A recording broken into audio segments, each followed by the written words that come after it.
So the situation right now is Pakistan ने हर front पे इस वक्त भरपूर जवाब दिया हुआ है। ना सिर्फ ये कि फ़िज़ाई और बर्री महाज पे भारत पसपाई पे मजबूर है, बल्कि अब साइबर अटैक्स भी भारत को इस वक्त शदीद तकलीफ दे रहे हैं। इस मौके पे 65 में की गई वो बात याद आ रही है कि हम इतने कट्स लगाएंगे कि India will bleed and bleed out, और कभी भी पाकिस्तान का ये मौक़िफ़ नहीं रहा कि अग्रेशन पहले की जाए। लेकिन अगर हमारी अमन की कोशिशों को कमज़ोरी समझा जाएगा तो फिर पाकिस्तान बताएगा कि कैसे वो अग्रेशन भी दिखा सकता है और अपने आप को डिफेंड भी कर सकता है।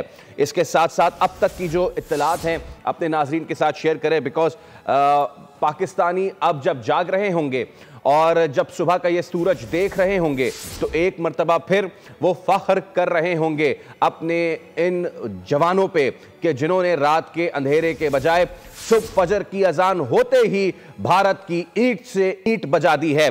चाहे वो उड़ी हो या फिर ब्यास, चाहे वो उधमपुर एयरबेस हो या फिर अवंतीपुरा का एयरफील्ड।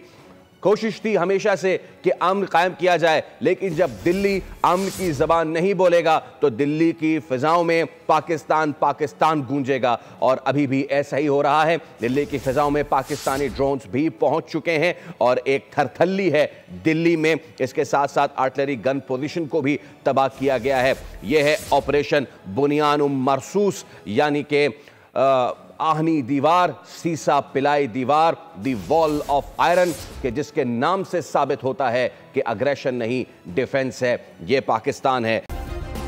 सब्सक्राइब करें और बेल दबाएं ताकि कोई खबर रह न जाए।